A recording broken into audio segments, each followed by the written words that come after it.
In March of 2020, America's public education system scrambled to move to a remote teaching scenario due to the skyrocketing numbers of COVID-19. Almost overnight, with little communication or time to plan, families had to figure out ways to be home with their kids while still fulfilling the needs of their jobs. Fast forward to 2021, and although some students are back in the classroom, the issues of remote learning continue for many. In the first of a three-part digital series, Connecting Point producer Dave Frazier spent a morning recently with one local family whose kids were learning from home and got some reactions from several students and parents in the region about what life has been like learning remotely. I think they just told us, hey, we're gonna take 2 weeks off. Yeah. Right? Yeah. Something, and then we're like, oh, okay, sounds sounds reasonable. It's like a 2-week vacation type of thing. And here we are 9 months later. It hasn't really changed. They haven't come back.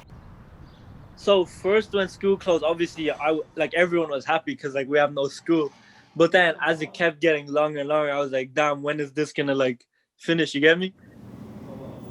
I was really disappointed because all through middle school, I couldn't wait to get to high school. And now this is my first year and it's not what I pictured at all. Problems with internet in my area because we're so rural. We actually didn't hold synchronous online classes. It was really hard just in the sense that I feel like no one was learning anything. Keeping students engaged in person is already a challenge enough, and trying to do that in an online environment, I think it's exponentially more difficult. We're not learning as much as we used to. And I like seeing my friends and my teachers, because in 5th grade I haven't met my teachers yet. It was last March when school buildings shut down and teachers and administrators tried to use technology to keep the public education system up and running.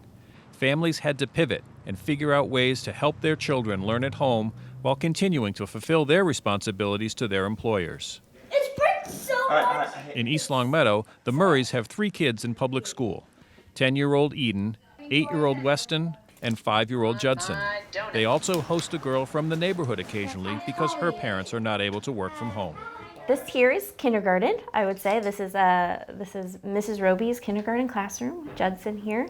And it's also Bay Path University's Student Financial Services office. So it's an all-in-one room. It's working. It's working. I think the remote learning is working for certain age groups. For Judson, again, they're doing the best they can, but it's really challenging for him to be on an iPad for 6 hours a day. The challenge is us working and managing him, listening in, making sure he has his supplies and when he's doing the right thing, he's not misbehaving, and that he's muted. I don't know how many, Judson, are you muted? Are you muted? God forbid you say something that you shouldn't and you're not muted, and the entire kindergarten class hears you. 10-15 snack for the 3rd grade. I don't want anyone to think that it's been amazing. It's been really challenging to wear a lot of different hats at the same time, and you're juggling a lot of things at the same time. So there have been days where, more likely than not, I end out the day and I feel like a failure in a lot of ways because I'm not giving my best at work or the way that I know that I can work, and I don't feel like I'm giving my best to the kids. It has not been easy. Ready to go to school? In January, the Murrays received a glimmer of hope when word came that kids in their town would begin a hybrid schedule and spend a portion of their learning time back in the classroom.